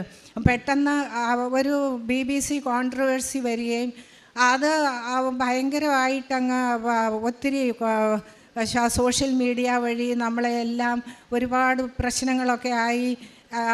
ഞാൻ അമ്മയോട് പറഞ്ഞു, മാതാവേ, എല്ലാം കൈവിട്ട് പോയോ? എനിക്ക് ഇനി എന്താ, അമ്മയ്ക്ക് മാത്രമേ ഞങ്ങളെ രക്ഷിക്കാൻ പറ്റുള്ളൂ. എൻ്റെ മകൻ്റെ ഏറ്റവും വലിയ സ്വപ്നമാണ് അവന് രാഷ്ട്രീയത്തിൽ എൻട്രി ചെയ്യുക എന്നുള്ളത് എല്ലാവർക്കും അറിയാമല്ലോ. അമ്മമാർ എത്രയാണ് മക്കളുടെ സ്വപ്നം സാക്ഷാത്കരിക്കാനായിട്ട് അത്. എനിക്ക് ഒന്നും ചെയ്യാൻ പറ്റില്ല. ഞാൻ അമ്മയോട് കരഞ്ഞ് പറഞ്ഞു, എൻ്റെ മകൻ്റെ ഭാവി, അവനിപ്പോൾ 39 വയസ്സായി, അവനൊന്നും ഇത്രയും വിദ്യാഭ്യാസവും എല്ലാവരുടെയും ഒരു മകന് അവൻ്റെ ആഗ്രഹം സാധിക്കുന്നില്ല. ഞാൻ അമ്മയോട് ഒത്തിരി കരഞ്ഞ് പറഞ്ഞു. ഞാൻ സങ്കടപ്പെട്ട് ഇവിടെ അപ്പോഴവൻ എന്നെ വിളിച്ചേച്ച് പറഞ്ഞു, അമ്മ എന്നെ PMOയിൽ നിന്ന് വിളിച്ചിട്ടുണ്ട്, അവരെന്നോട് BJPയിൽ ചേരാനായിട്ടാണ് പറഞ്ഞത്. BJPയിൽ ചേർന്നാൽ നിനക്ക് ഒരുപാട് അവസരങ്ങൾ ഉണ്ടാകുമെന്ന്. അപ്പം നമ്മൾ വിശ്വസിക്കുന്നത് കോൺഗ്രസ് പാർട്ടിയിലാണ്, നമ്മൾ ജീവിച്ചതും ആ പാർട്ടിയിലാണ്. അങ്ങനെ BJPയിലേക്ക് പോകുന്ന കാര്യം ആലോചിക്കാൻ പോലും വയ്യ. ഞാനിവിടെ വന്ന് അമ്മയോട് ആലോചന ചോദിക്കാനായിട്ട് ഇവിടെ വന്ന് ബഹുമാനപ്പെട്ട ജോസഫ് അച്ഛൻ്റെ അടുത്ത് തുണ്ട് കൊടുത്തു. അച്ഛൻ അമ്മയുടെ കാൽക്കിൽ തുണ്ട് വെച്ച് പ്രാർത്ഥിച്ചിട്ട് പറഞ്ഞു, അവൻ തിരിച്ചു വരാൻ പ്രാർത്ഥിക്കണ്ട, അവന് അവിടെ നല്ലൊരു ഭാവി അമ്മ കാണിച്ചു തരുന്നുണ്ട് എന്ന്. ഉടനെ തന്നെ എൻ്റെ മനസ്സ് അമ്മ മാറ്റി തന്നു. BJPയോടുള്ള എല്ലാ വെറുപ്പും അറപ്പും ദേഷ്യവും എല്ലാം അമ്മ ഓൺ ദ സ്പോട്ട് മാറ്റി എനിക്ക് വേറെ ഒരു ഹൃദയം തന്നു. അവനെ അംഗീകരിക്കാനൊക്കെ ഉള്ള ഒരു മനസ്സ് ഞാൻ തന്നു. പക്ഷേ എൻ്റെ വീട്ടിലേക്ക് ഞാൻ കയറി ചെല്ലുമ്പോൾ എൻ്റെ വീട്ടുകാരോട് എന്താണ് പറയണത്? എൻ്റെ ഹസ്ബൻഡിന് വലിയ ഷോക്കായിരിക്കും. ഞാൻ ഒന്നും മിണ്ടാതെ വീട്ടിൽ പോയി. 4 ദിവസം കഴിഞ്ഞപ്പോൾ ചാനലിലൂടെ അവൻ BJPയിൽ ചേർന്ന വിവരം അറിഞ്ഞു. ഹസ്ബൻഡിന് വലിയ ഷോക്കായി. ഞാൻ അമ്മയോട് ഇവിടുന്നേ പറഞ്ഞിട്ടാണ് പോയത്, അമ്മ ഞാൻ എൻ്റെ വീട്ടിലേക്ക് പോവുക, അമ്മ പറഞ്ഞത് പ്രകാരം കാര്യങ്ങൾ എനിക്ക് അത് തന്നെ ഞാൻ ഒരു പരാതിയില്ലാതെ ഞാൻ ഏറ്റെടുക്കുക. അമ്മ എൻ്റെ വീട്ടിലെ ക്രമസമാധാന നിലയും കൂടി കൈകാര്യം ചെയ്തേക്കണമെന്ന്. എൻ്റെ ഹസ്ബൻഡ് വലിയ ഷോക്കായിരുന്നു അത്. എങ്കിലും വളരെ സൗമ്യതയോടെ തന്നെ അദ്ദേഹം ആ സിറ്റുവേഷൻ തരണം ചെയ്തു. എൻ്റെ മകൻ വീട്ടിലോട്ട് അതിന് ശേഷം വരുമ്പോൾ വല്ല പൊട്ടിത്തെറിയോ ഉണ്ടാകുമോ എന്നുള്ളതൊക്കെ ഓർത്ത് എനിക്ക് വലിയ ഭയമായിരുന്നു. പക്ഷേ പരിശുദ്ധ അമ്മ എല്ലാവരുടെയും മനസ്സ് കൂൾ ഡൗൺ ചെയ്ത് അമ്മ സൗമ്യമായിട്ട് സംസാരിക്കാനുള്ള ഒരു അവസരമായിരുന്നു വീട്ടിലുണ്ടായിരുന്നത്. സമാധാനത്തിൻ്റെ അമ്മയാണ്, സമാധാനത്തിൻ്റെ രാജ്ഞിയായ അമ്മ. എൻ്റെ വീട്ടിൽ എൻ്റെ മകൻ വേറെ ഒരു പൊളിറ്റിക്സിൽ എൻട്രി ചെയ്തതിന് ശേഷം വീട്ടിൽ വന്നപ്പോൾ എല്ലാ കാര്യങ്ങളും സൗമ്യമായിട്ട് കാര്യങ്ങൾ കഴിഞ്ഞു. വീട്ടിൽ രാഷ്ട്രീയം ഒഴിച്ച് എൻ്റെ ഹസ്ബൻഡ് പറഞ്ഞു, മോനെ പപ്പ നീ വീട്ടിൽ വരുന്നതിനോട് ഒരു എതിരുമില്ല, പക്ഷേ രാഷ്ട്രീയം മാത്രം ആരും വീട്ടിൽ സംസാരിക്കാൻ പാടില്ല, കുടുംബകാര്യങ്ങൾ മാത്രം. അങ്ങനെ ഒരു കാര്യമായി. ഇപ്പോൾ അവൻ 2 പ്രാവശ്യവും വന്നു. അവനോട് ഒരു വൈരാഗ്യവും വിരോധവും ഒന്നും ഇല്ലാത്ത രീതിയിൽ തന്നെ എല്ലാവരും അവനോട് പെരുമാറുന്നുണ്ട്. വീട്ടിൽ അവനെ ഒറ്റപ്പെടുത്തിയിട്ടുമില്ല. അവനിപ്പോൾ വളരെ ഹാപ്പിയാണ്.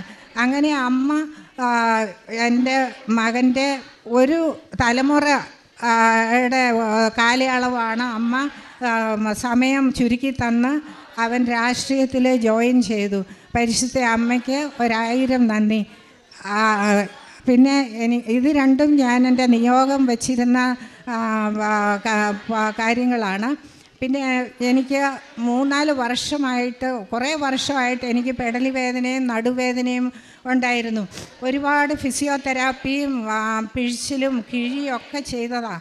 പക്ഷേ എനിക്കത് മാറുന്നില്ല. ഇടയ്ക്കിടയ്ക്ക് അത് വളരെ സിവിയറാകും. അപ്പം ഒരു ദിവസം ഞാൻ ഉടമ്പടി ധ്യാനത്തിൽ ഇങ്ങനെ ഓൺലൈനാണ് ഞാൻ എല്ലാം അറ്റൻഡ് ചെയ്യുന്നത്. അപ്പോൾ അച്ഛൻ പറഞ്ഞു, വേദനയുള്ളവിടത്തെല്ലാം കൈവച്ച് പ്രാർത്ഥിക്കണമെന്ന്. ഞാൻ അങ്ങനെ കൈവച്ച് അച്ഛൻ പ്രാർത്ഥിച്ചുകൊണ്ടിരുന്നതിനിടയ്ക്ക് എപ്പോഴോ ഞാൻ അറിയാതെ തന്നെ എൻ്റെ ആ വേദന മാറിക്കിട്ടി. ഇപ്പോഴെനിക്ക് 2-3 മാസമായിട്ട് ആ വേദനയില്ല. പിന്നെ ഞാൻ പ്രേക്ഷിത വേല ചെയ്യാനായിട്ട് പോകുന്ന ഇടത്ത് ഈ വയസ്സായ കിടപ്പായിട്ടുള്ള ആൾക്കാരെ ചെന്ന് സന്ദർശിക്കും. അപ്പോൾ 2 പേർക്ക് വലിയ ബെഡ് സോർ ഉണ്ടായിരുന്നു. അവർക്ക് ഞാൻ അവരുടെ നെറ്റിയിൽ വിശ്വാസ പ്രമാണം ചൊല്ലി തൈലം പുരട്ടി കൊടുത്തു. എന്നിട്ട് ഉപ്പും കൊടുത്തിട്ട് പറഞ്ഞു, വൂണ്ടുള്ളയിടത്ത് ബെഡ് സോർ ഉള്ളയിടത്ത് ശകലം ഒരു നുള്ളി ഉപ്പും കൂടെ ഇട്ടിട്ട് അത് തുടച്ചൊക്കെ കൊടുക്കണമെന്നൊക്കെ പറഞ്ഞ് വിശ്വാസ പ്രമാണമൊക്കെ ചൊല്ലി ഉപ്പും കൊടുത്തു. എന്നിട്ട് അവർക്ക് എനിക്ക് ഒരു കുപ്പിയേ അല്ലേ ഉള്ളൂ, അവർക്ക് ഒരു കുപ്പി മൊത്തം തൈലമൊന്നും കൊടുത്തിട്ട് പോരാൻ പറ്റില്ലല്ലോ. ഞാൻ പ്രാർത്ഥിക്കാൻ പോകുന്നിടത്തൊക്കെ ഈ തൈലം നെറ്റിയിൽ പുരട്ടിയിട്ട് ഞാൻ വിശ്വാസ പ്രമാണം ചൊല്ലി പ്രാർത്ഥിക്കും. അങ്ങനെ 2 പേരുടെ ബെഡ് സോർ മൊത്തം മാറിയതായിട്ട് ഞാൻ എല്ലാ മാസവും ഞാൻ അവർക്ക് വേണ്ടി പ്രാർത്ഥിക്കാൻ പോകും. അപ്പോൾ അങ്ങനെ കംപ്ലീറ്റ് മാറിയതായിട്ട് പറഞ്ഞു. ആവേ മരിയ, ദൈവത്തിന് നന്ദി. Ave Maria. വർഷങ്ങളായിട്ടുള്ള പെടലി വേദന, ബാക്ക് പെയിൻ, ഇതിനായിട്ട് ഒത്തിരി ചികിത്സകളൊക്കെ നടത്തിയിരുന്നു. എങ്കിലും മാറാതിരുന്നത് ഉടമ്പടിയിൽ വെച്ച് നിയോഗം വെച്ച് പ്രാർത്ഥിച്ചു കഴിഞ്ഞപ്പോൾ, നേർച്ച വസ്തുക്കൾ ഉപയോഗിച്ച് പ്രാർത്ഥിച്ചപ്പോൾ സൗഖ്യം ലഭിക്കുകയാണ്. എഫേസ്യസ് 2:8 വിശ്വാസം വഴി കൃപയാലാണ് നിങ്ങൾ രക്ഷപ്പെട്ടത്, അത് നിങ്ങൾ നേടിയെടുത്തതല്ല, അത് ദൈവത്തിൻ്റെ ദാനമാണ്. അതോടൊപ്പം തന്നെ കുടുംബത്തിൻ്റെ ആവശ്യങ്ങൾ, മക്കൾക്ക് വേണ്ടിയുള്ള പ്രാർത്ഥനകൾ, ഇതെല്ലാം കർത്താവ് സ്വീകരിക്കുന്നു. ഉടമ്പടിയിൽ നിൽക്കുമ്പോൾ നമ്മൾ ദൈവത്തിൻ്റെ സ്വന്തം ജനമായി മാറുകയാണ്. ഉടമ്പടിയിൽ നമ്മൾ കർത്താവിൻ്റെ വചനമാണ് പാലിക്കുന്നത്. കർത്താവിൻ്റെ വചനം പാലിക്കുന്നവർ ദൈവത്തിൻ്റെ സ്വന്തമായിട്ട് മാറുകയാണ്. നമ്മൾ ദൈവത്തിൻ്റെ സ്വന്തമാകുമ്പോൾ ദൈവം നമ്മോട് കൂടെ വന്ന് നമുക്ക് വേണ്ടി പ്രവർത്തിക്കുന്നു. പരിശുദ്ധ അമ്മയിലൂടെ ദൈവം ഈ സഹോദരിക്കും കുടുംബത്തിന് നൽകിയ അനുഗ്രഹങ്ങൾ